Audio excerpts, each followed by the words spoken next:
Bem-vindo ao canal Fenómenos Inexplicáveis. Subscreva o noso canal, pois publicamos diariamente historias sobre fenómenos misteriosos baseados en factos reais. Apóyenos. Gosta se gosta do que facemos por si.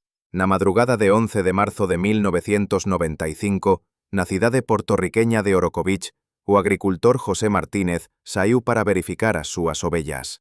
A neblina matinal, anormalmente espesa para a época do ano, pairaba sobre o chao, como se pronunciase problemas. Na penumbra cincenta, José reparou nas siluetas imóveis dos seus animais. Algo estaba errado. A cada paso, o seu corazón batía máis forte. 8 ovellas yacían no chao, sen vida e frías. «Dios mío», susurrou, ajoellándose junto do animal máis próximo. 3 perfurazones perfeitamente redondas abríanse no peito da ovella. Non había salpicos de sangue, nen sinais de luta en lado neñún. Mas o máis extraño era que todas as ovellas parecían completamente sen sangue. José rapidamente se venceu. Enquanto examinava os outros animais, foi assombrado pela sensação de uma presença estranha. Olhar que não conseguia ver. Cheiro que não conseguia identificar. Algo entre ovos podres e pelo úmido. Será que algo tremeluzia entre as árvores? Ou seria apenas um truque das sombras? 2 horas depois, chegaram funcionários do Departamento de Agricultura. As suas explicações científicas sobre os predadores e as causas naturais de morte não pareciam convincentes. Os ferimentos eram muito limpos, as carcaças secadas com muito método, as perfurações redondas, muito estranhas.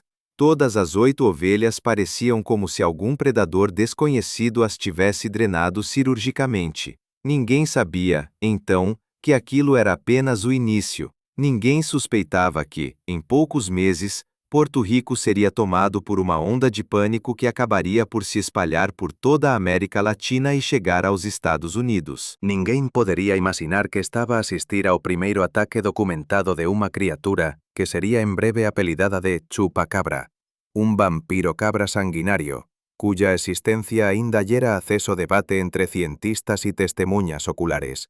Nesa noite, o José non conseguiu dormir. Espiou a escuridão do lado de fora da janela, ouvindo cada farfallar. Algo lle dicía que o mal que tiña chegado á súa quinta non tiña desaparecido. Estaba a espreita algún experto, a espreita. Os habitantes locais jamais esquecerán como nese ano, algo invisível e sanguinario comezou a aterrorizar as súas illas. Algo que parecía non pertencer a este mundo. Marzo de 1995, Orokovich, Porto Rico. O Dr. David Morales, veterinario do Departamento de Agricultura de Porto Rico, examinou metódicamente as carcazas de ovellas encontradas na quinta de José Martínez. O sol ya estaba alto, mas un vento frío vindo das montañas obrigou os presentes a agasallárense con os casacos. «Nunca vi nada así», murmurou Morales, examinando cuidadosamente los 3 orificios perfeitamente redondos no peito de unha das ovellas. Estas perfuraciones non parecen mordeduras de cais, macacos ou cuaisquer outros predadores coñecidos na región. Martínez estaba pálido alí perto, con as maos a tremeren en cuanto acendía un cigarro. «Sangue», susurrou. «Todo o sangue desapareceu». O Dr. Morales permaneceu en silencio. De facto, parecía que o sangue dos animais tiña sido completamente drenado, embora fose imposível confirmar iso sen unha autopsia. Contudo, a ausencia de vestixios de sangue e a extraña palidez dos tecidos indicaban algo incomún. «Ouviste algún son durante a noite?» Preguntou Morales, tirando notas no seu caderno. «Nada», respondeu o agricultor. «Nen os cais latiran. Iso é o máis extraño. Ladran sempre cuando aparecen coyotes ou cais vadíos. Ao anoitecer, a noticia das extrañas mortes de animais espallouse pelas aldeas viciñas. Os habitantes locais comezaron a trancar os seus rebaños á noite e a instalar iluminación extra en redor das súas casas. Algo invulgar tiña aparecido na illa, algo que nunca tiñan visto antes. Tal vez sesa algún animal descoñecido que vello da floresta tropical de El Yunque, suxeriu o cazador local Ramón Díaz, en cuanto os homens se reunían no Pedro's Bar nesa noite. «A floresta está a mudar», A extrazón de madeira, os turistas, nos perturbamos o equilibrio. Ou son experiencias, acrecentou Juan Vega, un electricista que traballaba en Fort Buchanan, con un ar sombrío. Os americanos están a facer coisas extrañas lá. Experiencias genéticas, a criar soldados do futuro. No canto do bar, o vello Ernesto abanou a cabeza. Aquele vello mal voltou. En 1975 aconteceu o mesmo en Moca. El vampiro de Moca era asín que lle chamábamos. Matou decenas de animais. Os seus corpos tamén estaban sen sangue. A tensión aumentou nos días seguintes. Varios agricultores reportaron o desaparecimento de galiñas e coellos. Embora non teña sido encontrado neñún corpo, todos estaban convencidos de que se trataba de obra da mesma criatura. A 20 de marzo, 3 cabras foron encontradas mortas na quinta da familia Rivera, a 10 kilómetros do local do primeiro incidente. As mesmas extrañas perfuraciones, a mesma ausencia de sangue. Está a mexerse, susurrou José a ouvir a noticia. Está con fome e está a mexerse. Abril-Llullo de 1995. Diseminazione de rumores. En abril de 1995, relatos de extraños ataques a animais domésticos chegaban de diversas zonas de Porto Rico. Todas as semanas eran descobertas novas vítimas, cabras, ovellas, caliñas, coellos e por veces gatos e cães. Todos presentaban perfuraciones características e neñún sinal de sangue. As autoridades tentaron acalmar a populación, descartando os incidentes como ataques de cães vadíos ou animais selvaxens.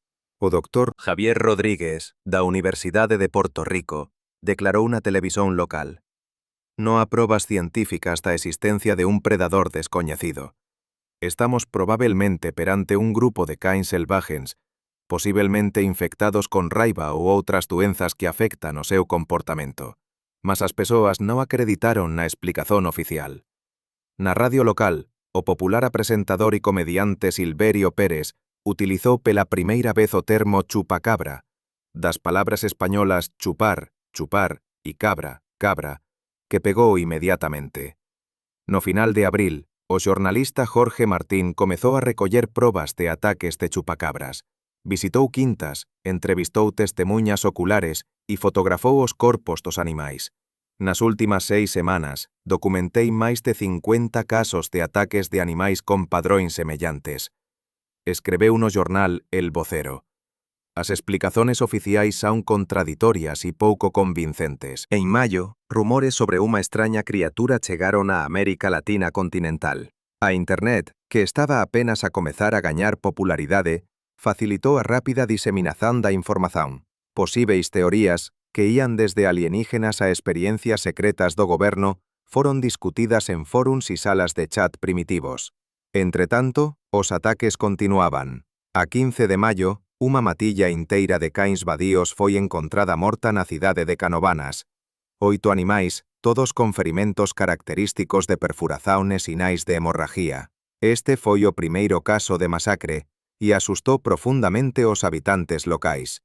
Se esta besta consegue matar 8 cães de unha só vez, o que a impede de atacar unha persoa? Preguntábanse as persoas. En juño, as autoridades locais foron obrigadas a criar unha comisión especial para investigar a situación. Zoólogos, veterinarios, policías e agentes florestais uniran esforzos para determinar a causa das extrañas mortes dos animais. Mas a investigación non produciu resultados. En julio de 1995, o número de ataques documentados tiña chegado a 100. Estimar o número real era difícil, pois moitos agricultores non reportaban perdas, temendo o ridículo ou non querendo chamar a atención. Mas mesmo de acordo con as estatísticas oficiais, o fenómeno estaba a atinxir proporcións epidémicas. A criatura por detrás destes ataques é incrivelmente ágil e astuta, dice o doctor Pablo Méndez, zoólogo xefe da comisión. Non há vestixios, nen testemunhas, apenas vítimas. Isto é inédito na ciencia moderna. O medo impregnaba cada vez máis a consciencia dos illeus. Non só os animais, mas tamén as persoas, Se fechaban en casa a noite. Historias de ollos vermellos brillantes avistados na escuridán, de un extraño xeiro sulfúrico a preceder ataques, tesóns inexplicáveis, tudo isto se tornou parte do folclore que nascía diante dos nosos ollos. O chupacabra deixou de ser unha criatura mítica e pasou a ser unha verdadeira ameaza que todos os habitantes de Porto Rico tiveran de enfrentar. 8 de agosto de 1995, Canóvanas, Porto Rico. Primeiro avistamento confirmado. Ás 14:30, Madeline Tolentino estaba enfrente a llanela de súa casa en Canóvanas, a cerca de 30 kilómetros al este de San Juan.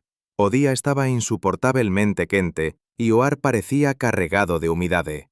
De repente, un movimento no pasello do outro lado da rúa chamou a súa atención. O que viu fela congelar de horror. Tiña cerca de 1 metro de altura, contou máis tarde Madeleine a Jorge Martín. Andaba direito, como un humano. A súa pele era cincenta, como a de un dinosauro. Tiña ollos negros grandes e esbugallados que ocupaban cuase metade da cara. Tiña brazos longos e finos, con 3 dedos terminando en garras. As súas pernas eran tamén longas e finas, con 3 dedos, como pés de ganso, con membranas entre eles. Mas o pormenor máis asustador, segundo Tolentino, eran os espiños multicoloridos que corrían pela cabeza e pelas costas da criatura. Movíase como un cangurú, mas en cauda, continuou ela. No peito notei algo como unha queimadura ou cicatriz, en que a pele parecía rosa púrpura, como se a camada superior tivese caído. Madeleine ligou a man, que tamén viu a criatura. Juntos, observáronna durante cerca de 3 minutos. Durante este tempo, o marido de Madeleine, Miguel Núñez, e o seu colega de traballo da oficina do outro lado da rúa, usando luvas de traballo, tentaron capturar a extraña criatura, mas esta escapoulles, demonstrando unha axilidade incrível. O relato de Tolentino foi a primeira descrición detallada do chupacabra feita por unha testemunha ocular. Rapidamente se espallou pelos media, e logo ilustrazones da criatura baseadas no seu relato apareceron nos xornais, na televisión e na internet. A pesar do ceticismo de moitos, a autoridade de Madeline como testemunha era elevada. Era coñecida como unha persoa honesta e de confianza. Traballaba como secretaria nun escritorio de advogados e tiña unha boa reputación na cidade. É sei o que vi, insistiu ela. Non era un caun, un macaco ou cualquier outro animal coñecido. Era outra coisa. Logo após o avistamento de Tolentino, os relatos de criaturas semellantes aumentaron rapidamente. As persoas víannas perto das súas casas, nos arredores das cidades e perto de quintas. As descrizóns eran semellantes. Unha criatura erguida con ollos grandes, espiños nas costas e pele acincentada. É importante notar que no mesmo mes en que Madeline viu a criatura, o filme de ficción científica Species estaba en exhibición en Porto Rico, con un monstruo alienígena con características semellantes. Esta coincidencia tornarseía máis tarde un grande argumento para os céticos, mas, na altura, ninguén relacionou os dois. Entretanto, os ataques de animais en Canóvanas atingiran o pico. Máis de 150 animais de estimación e gado foron mortos até ao final de agosto. O presidente da Cámara da cidade, José Chemo Soto, organizou equipas especiais de busca armadas con espingardas de caza e tranquilizantes para capturar ou matar a criatura. Precisamos de proteger os nosos cidadáns e as súas propiedades, declarou nunha conferencia de imprensa a 20 de agosto. Esta criatura, sexa ela cual for, non aterrorizará máis a nosa cidade. As equipas de busca vascullaron a área día e noite, mas sen suceso. As únicas evidencias da presenza do chupacabra permaneceron en animais mortos e relatos de testemunhas oculares. 19 de novembro de 1995, Caguas, Porto Rico, invasión domiciliaria. Esta coisa estaba na miña casa, gritou María Sánchez ao telefone, chamando a policía. Eran 2:37 da mañá cando acordou con un xiado extraño vindo do cuarto dos fillos. María, unha profesora de 42 anos, vivía sociña con o fillo de 8 anos, Ricardo, nunha pequena casa nos arredores de Caguas, unha cidade no centro de Porto Rico. O marido tiña abandonado 3 anos antes, e ela estaba habituada a lidar con os problemas ociña. Mas o que encontró naquela noite superou tudo o que podería ter imaginado. Ao ouvir un son extraño, María pegou nunha faca de cociña e aproximouse cautelosamente do cuarto do fillo. A luz da lúa que entraba pela janela, ela viu a silueta de unha criatura parada xunto á cama de Ricardo, alta, con grandes ollos vermellos e brillantes, brazos longos e espiños a saír das costas. «Ricardo!», gritou ela. A criatura virouse bruscamente na súa direzón, sibilando como vapor que se escapaba. Depois, con un único salto, atinxiu a janela, que María reparou máis tarde ter sido partida por fora. A criatura desapareceu na noite. O Ricardo acordou como o grito da mãe. «Mãe, estaba na miña cama», disse, a tremer. Era pesado e cheiraba mal. Quando a polícia chegou, os agentes encontraram uma janela partida e estranhas pegadas de 3 dedos no parapeito e no chão do quarto da criança. Um pedaço de carne estranha, branca e podre, exalando um forte cheiro a enxofre, jazia sobre a cama de Ricardo. Ninguém sabia explicar de onde vinha ou o que era. O mais estranho era que o ursinho de peluche do Ricardo, que estava na prateleira, tinha sido feito em pedaços, como se estivesse num acesso de raiva. O incidente na casa de Sánchez marcou o primeiro caso registado de um chupacabra a invadir uma casa humana. O incidente recebeu ampla cobertura mediática e aumentou ainda mais o medo entre o público. A polícia enviou a carne encontrada para o laboratório da Universidade de Porto Rico para análise, mas os resultados foram inconclusivos. A amostra estaba gravemente decomposta e continha material xenético non identificado. Concluiu o relatorio. Son necesarios máis testes. María e Ricardo Sánchez abandonaron a casa no día seguinte e foron viver para casa de familiares en San Juan. «Nunca máis voltarei àquela casa», dise María aos xornalistas. «O que vi non foi un animal, foi algo demoníaco». Nos días seguintes, multidóes de curiosos, jornalistas e investigadores paranormais reuníranse en redor da casa de Sánchez. Muitos trouxeran cruces, allo e outros amuletos, acreditando estar perante unha entidade vampírica. O padre Gustavo Rodríguez, da Igrexa Católica local, chegou a realizar unha cerimonia de benzaón para a casa, embora a Igrexa se teña distanciado oficialmente do fenómeno do chupacabra.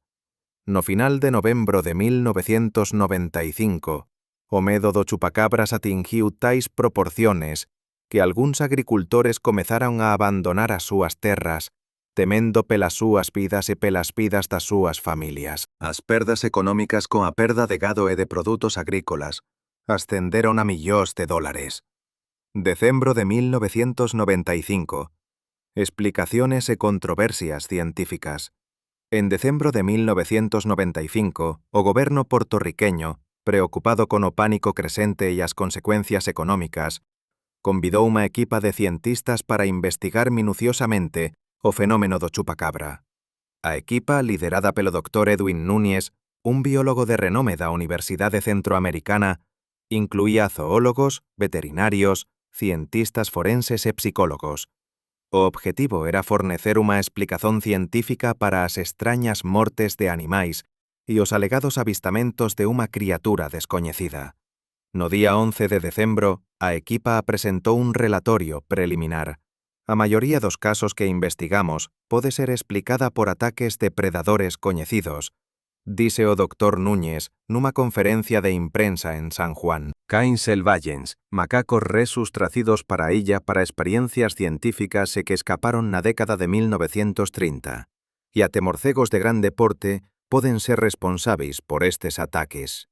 Sobre a alegada sangría das vítimas, a doutora María Rodríguez, patologista forense, explicou: «Durante as autopsias detalladas non encontramos unha ausencia completa de sangue nos corpos dos animais. Este é un equívoco común. O sangue non desaparece, coagula e acumúlase na parte inferior do corpo debido á gravidade, criando a ilusón de sangría. No entanto, estas explicaciones non convenceron moitos residentes e até mesmo algúns membros da comunidade científica. O Dr. Raúl Sánchez, zoólogo da Universidade de Porto Rico, que non participou na comisión oficial, discordou. Os macacos resus non atacan desta forma. non perfuron a pele nen beben sangue. Alén diso, moitos dos ataques ocorreron longe dos seus habitats naturais. Paralelamente á investigación científica, continuaron a circular teorías alternativas. O ufólogo Jorge Martín publicou o libro Chupacabra, un predador alienígena entre nós, no cual afirmaba que a criatura era o resultado de experiencias genéticas nunha base militar norteamericana na floresta tropical de El Yunque. Inúmeras testemuñas ten observado luces extrañas e ovnis sobre a floresta há varios anos, escreveu Martín. O chupacabra é un híbrido criado por alienígenas para recoller material biológico. Esta teoría encontrou moitos adeptos, especialmente entre aqueles con sentimentos antiamericanos. O contexto histórico era significativo. Porto Rico é un territorio dos Estados Unidos, e moitos portorriqueños defendían a independencia da influencia americana. A 26 de decembro, ocorreu un novo incidente, confirmando que o fenómeno non estaba a desaparecer. 11 cabras mortas foron encontradas na cidade de San Germán, con sinais de ferimentos típicos do chupacabra. Pertencían todas á mesma quinta e morreron durante a noite. Neñuma matilla de cães conseguiría facer unha coisa destas, afirmou o propietario Antonio Vega. Os animais estaban encercados á proba de predadores e todos morreron sen facer barullo. Os meus cães de guarda non latiran durante toda a noite. No final de 1995, o número de vítimas atribuídas ao chupacabra ultrapasou os 1000 animais en Porto Rico. A pesar dos esforzos dos cientistas e das autoridades, o fenómeno permaneceu inexplicável e o medo continuou a crecer. Janeiro-febreiro de 1996. Alastró para alén de Porto Rico. En janeiro de 1996, comezaron a surgir relatos de ataques semellantes aos do chupacabra noutras regións. No día 4 de janeiro, 8 vitelos congelados e mortos foron encontrados no condado de Isabela, Michigan, Estados Unidos. 2 deles estaban completamente esfolados da cabeza aos pés e 6 do pescozo aos pés. Todos eran vitelos da raza holandesa, pretos e brancos, con unha semana de vida. Embora as autoridades atribuísen o incidente á actividade humana, posiblemente relacionada con prácticas rituais, moitos ligaran o incidente ao chupacabra, que terá migrado para norte. No día 7 de xaneiro, un vitelo de unha semana de idade foi encontrado morto en Klamath Falls, no Oregón, con ferimentos extraños. A súa orella direita tiña sido decepada e o seu cráneo tiña sido completamente removido. Un veterinario local non conseguiu determinar a causa da morte ou a natureza dos ferimentos.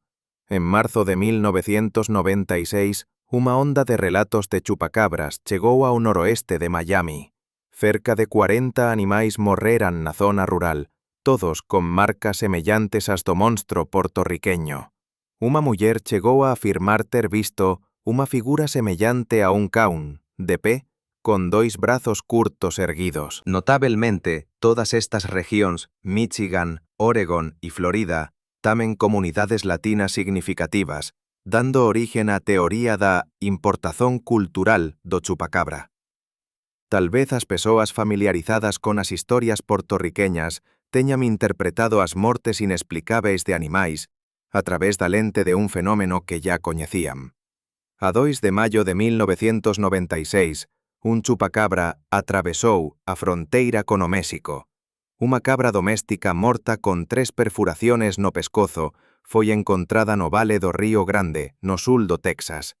O animal de 6 anos apresentaba marcas características de chupacabra, segundo os medios de comunicación locais.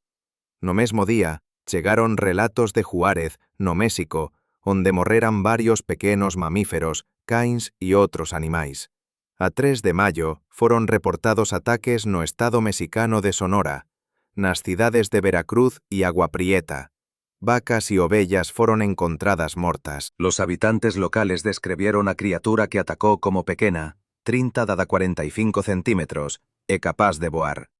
No mesmo día foron registrados ataques semellantes no estado de Sinaloa, localizado a sul de Sonora. Vacas e ovellas mortas tamén foron encontradas no local.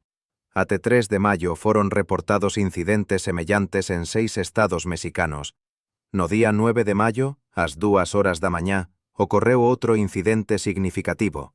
A familia Espinosa, no México, relató que unha criatura de 90 a 120 centímetros de altura, con pele escamosa, maus con garras, ollos vermellos e unha fileira de espiños que ía do topo da cabeza até as costas, apareceu en súa casa. De acordo con testemuñas oculares, a criatura resmungou e gesticulou.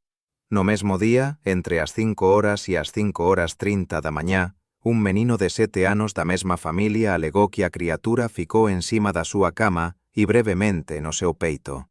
Ambos os membros da familia Espinosa descreveron un xeiro, acá un mollado, a acompañar o aparecimento da criatura. A 10 de maio comezaron a chegar relatos sobre o chupacabra da Flórida, lar de unha significativa comunidade latinoamericana. A 12 de maio foron encontradas 28 ovellas mortas no estado mexicano de Chiapas, no sul do país, con ferimentos perfurantes consistentes con ataques de chupacabras. A rápida diseminación do fenómeno do chupacabra por varios países despertou o interese de antropólogos e sociólogos. A doctora Elena Rodríguez, da Universidade de Princeton, comentou: «Estamos a testemuñar un exemplo clásico de histeria colectiva e contaxio social. O medo e as historias son transmitidos pelos media, pelos lazos familiares e pelos canais culturais. Isto non significa que as persoas estexan a inventar. Acreditan sinceramente no que ven e relatan. Mas a interpretación dos acontecimentos é fortemente influenciada pelo contexto cultural.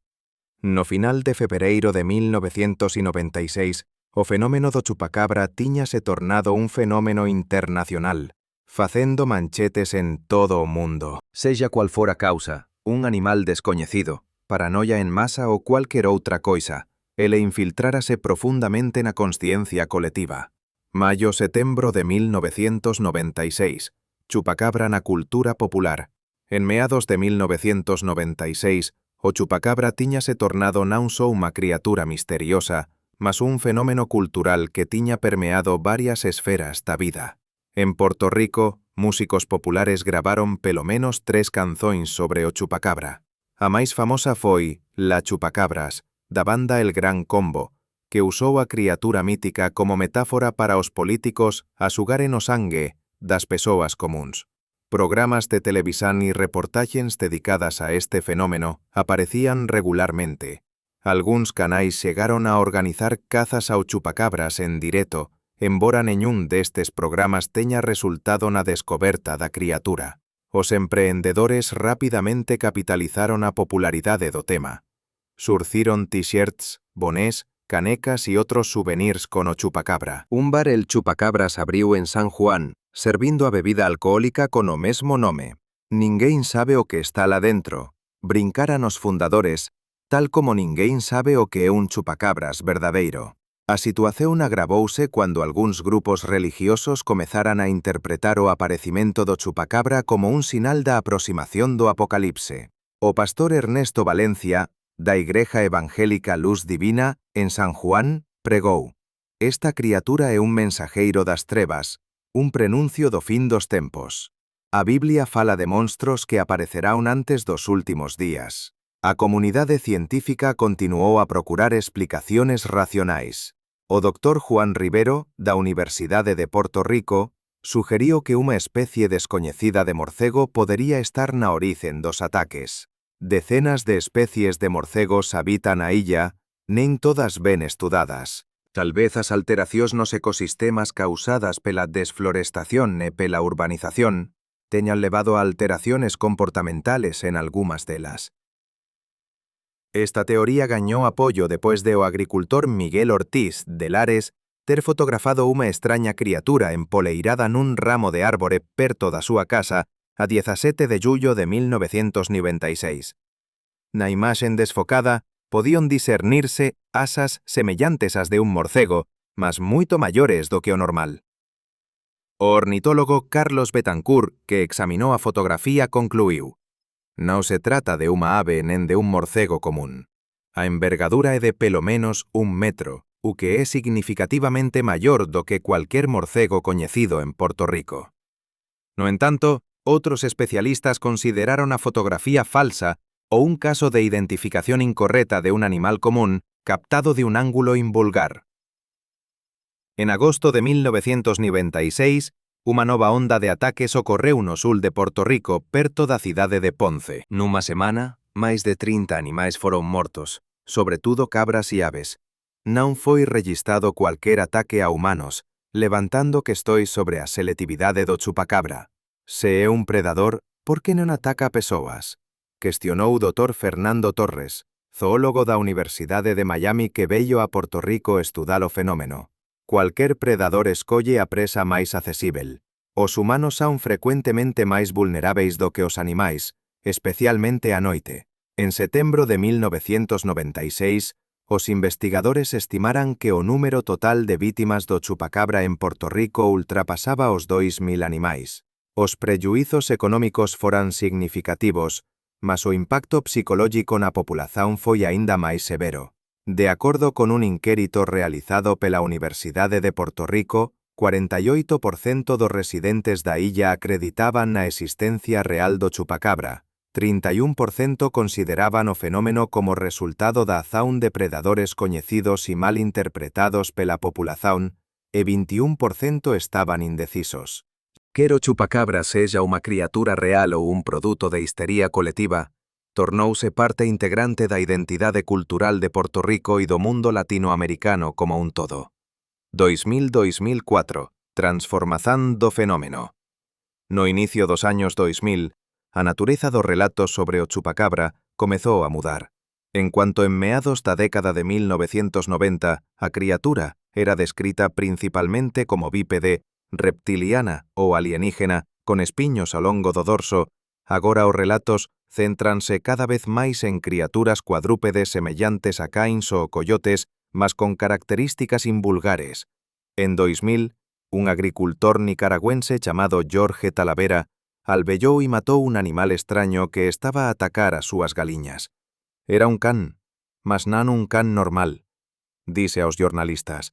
Quase non tiña pelo, a súa pele era cincenta e enrugada, os seus ollos eran grandes e avermellados, e os seus dentes non eran como os de un cao, eran máis compridos e afiados. O corpo do animal foi enviado para a Universidade de Managua para exame, onde os veterinarios determinaran que se trataba de un cao vadío común, sofrendo de un caso grave de sarna, de modicose, que tiña provocado perda de pelo e alteración do aspecto. No entanto, moitos habitantes locais non acreditaran nesta conclusano, alegando que os cientistas estaban a esconder a verdade.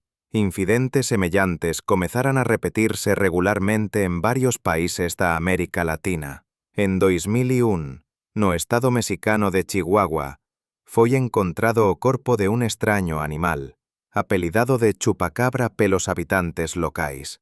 Fotos da criatura, semellante a un caos en pelo, con un fociño alongado e presas anormalmente grandes, circularan en fóruns da internet e sites de noticias. Os biólogos que examinaran as fotografías colocaron a hipótese de que o coyote tiña un caso avanzado de sarna sarcóptica causada pelo ácaro Sarcoptes scabiei. Esta condición causa comichaun intensa, perda de pelo e espesamento da pele, o que pode alterar significativamente a aparencia do animal. O profesor Barry O'Connor, parasitoloxista da Universidade de Michigan, comentou estes casos. Os animais con sarna grave parecen realmente invulgares, até asustadores, perden pelo, a súa pele engrosa e enruga, e os seus ollos parecen máis esbugallados debido á inflamación do tecido circundante. Alén diso, estes animais fican frecuentemente enfraquecidos e compórtanse de forma anormal. Poden aparecer en zonas poboadas en busca de alimento, unha vez que a casa de presas normais se torna moito difícil para eles. Esta teoría explicaba non só a aparencia extraña dos animais, mas tamén as alterazóns no seu comportamento alimentar. Os predadores infectados con sarna atacaban frecuentemente o gado e as aves, que eran presas máis fáceis do que os animais selvaxens. En 2004, ocorreu un incidente que moitos consideran un ponto de viraxe na historia do chupacabra. Un agricultor do Texas, Reggie Lago, albellou e matou unha extraña criatura na súa quinta, depois de encontrar varias galiñas mortas. A criatura parecía un caun ou un coyote, mas era quase completamente sen pelo, tiña a pele cincento azulada, presas alargadas e un traseiro extrañamente deformado. Lagou preservou o corpo do animal e convidou biólogos da Universidade do Texas para o estudar. A análise de ADN revelou que se trataba de un coyote común que sofría de un caso grave de sarna, e posiblemente de outras doenzas que levaron a súa apariencia invulgar. Non é un chupacabras, mas compreendo por que as persoas pensan asín, dise o Dr. Eric Pearson, que liderou o estudo. Se non é biólogo e nunca viu animais con este tipo de anomalías, pode confundilo con algunha criatura descoñecida. A pesar destas explicacións científicas, a crenza no chupacabra como unha especie distinta e descoñecida non desapareceu. Pelo contrario, ocorreu unha curiosa evolución de ideas. Agora, no imaginario popular, existían dois tipos de chupacabra. O chupacabra clásico, erecto, con espiños e ollos grandes, típico de Porto Rico e das Caraíbas, e a versión texana, ou continental, cuadrúpede, que faz lembrar un caun doente ou un coyote. Esta dicotomía refletía as diferenzas culturais e as formas como a lenda era adaptada a diferentes contextos geográficos e sociais. 2005-2010. Investigación científica e refutacións. En 2005, teve inicio o primeiro estudo científico sistemático do fenómeno do chupacabra, liderado por Benjamin Radford, escritor e investigador científico dos Estados Unidos. Radford, coñecido pela súa abordaxe encética aos fenómenos paranormais, decidiu aplicar metodoloxía científica ao estudo desta criatura mítica. Eu quería abordar o fenómeno do chupacabra da mesma forma que un cientista abordaría unha nova especie, explicou Radford. Reunir todas as probas disponíveis, analizalas e conducir traballo de campo e testes laboratoriais sempre que posíbel. Ao longo de 5 anos, Radford entrevistou decenas de testemuñas oculares, veterinarios, biólogos e outros especialistas, visitou locais de alegados ataques de chupacabras en Porto Rico, Nicaragua, México e Estados Unidos, e recolleu e analizou amostras de tecido de animais alegadamente mortos pelo chupacabra. Unha das principais áreas da súa investigación foi a análise do contexto histórico dos primeiros relatos sobre o chupacabra. Radford descubriu que antes de 1995 non existían descrições de unha criatura correspondente ao chupacabra, embora ya tivesen sido registrados anteriormente casos de abates extraños de gado, por exemplo, o fenómeno vampiro de Moca, en 1975. Entón, o que aconteceu en 1995? Radford notou unha coincidencia significativa. En jullo de 1995, o filme de ficción científica Species estaba en exhibición nos cinemas portorriqueños. O seu principal antagonista era o alienígena Seal, unha criatura humanoide con ollos grandes, membros longos e espiños ao longo das costas. A primeira descrición detallada do chupacabra feita por Madeleine Tolentino, en agosto de 1995, apresentaba unha impresionante semellanza con a aparición de Seal no filme. Cando Radford entrevistou Tolentino, en 2010, esta confirmou ter visto o filme A especie pouco antes do seu alegado encontro con o chupacabra. Parecía un chupacabra, con picos nas costas e tudo. A semellanza como chupacabra era realmente impresionante, admitiu Tolentino. Para Radford, esta foi a principal evidencia de que a primeira e máis influente descrición do chupacabra foi, na verdade, baseada nunha imaxen de un filme e non nunha criatura real. Esta imaxen foi entón divulgada pelos medios de comunicación social, divulgada online e xerou histeria en masa, con as persoas a comezaren a ver criaturas semellantes e a atribuirlles mortes inexplicáveis de animais. En relación aos asasinatos en sí, Radford e unha equipa de veterinarios examinaron varios corpos de animais alegadamente mortos pelo chupacabra. En cada caso, foron encontradas explicacións naturais. A idea de que as vítimas estaban sen sangue revelouse errónea. As autopsias revelaron sangue nos corpos, embora nem sempre en cuantidades normais. Após a morte, o sangue acumúlase na parte inferior do corpo debido á gravidade, criando a ilusión de exsanguinación ao exame externo. As perfurações misteriosas eran xeralmente marcas de dentes de predadores, cães, coyotes, o danos causados por necrófagos que comezaran a alimentarse do corpo após a morte do animal. A ausencia de sinais evidentes de luta foi explicada pelo facto de moitos predadores atacaren súbitamente as súas presas, agarrándoas pelo pescozo e matándoas rapidamente, sen deixar grandes danos no corpo. En 2010, o profesor Barry O'Connor apresentou unha explicación abrangiente para a versión tejana do chupacabra, analizando amostras de tecido e ADN de decenas de supostos corpos de chupacabra encontrados nos Estados Unidos, demonstrou que todos pertencían a coyotes ou cães con sarna sarcóptica, unha doenza causada pelo ácaro Sarcoptes scabiei. Estes animais perden pelo, a súa pele engrosa e adquire unha tonalidade acincentada, e os seus ollos parecen maiores debido á perda de pelo circundante e á inflamazón, explicou O'Connor. Os animais afectados fican enfraquecidos e frecuentemente deshidratados, o que altera o seu comportamento e os torna máis propensos a atacar presas fáceis, o gado. En 2011 Radford publicou Tracking the Chupacabra, The Vampire Monster in Fact, Fiction and Folklore, rastreando o chupacabra, o monstro vampiro na verdade, ficção e folclore, apresentando os resultados da súa investigación de 5 anos. O libro tornouse a análise científica máis abrangente do fenómeno do chupacabra, embora as súas conclusóis non teñan sido universalmente aceites. As principais conclusóis de Radford poden ser resumidas da seguinte forma. A imaxe original do chupacabra, descrita en 1995, foi inspirada nunha personaxe do filme de ficción científica Species. A histeria en masa, alimentada pelos media e pela crescente internet, levou a diseminación da lenda e a inúmeros avistamentos da criatura. Casos reais de mortes de gado atribuídas ao chupacabra fóramos resultado de ataques de predadores coñecidos, doenzas ou azoes humanas.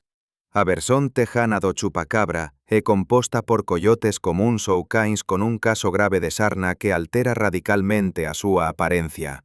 Os factores sociopolíticos, desconfianza nas autoridades, sentimento antiamericano en Porto Rico, interese xeral pelo paranormal, contribuíron para a popularidade e persistencia da lenda.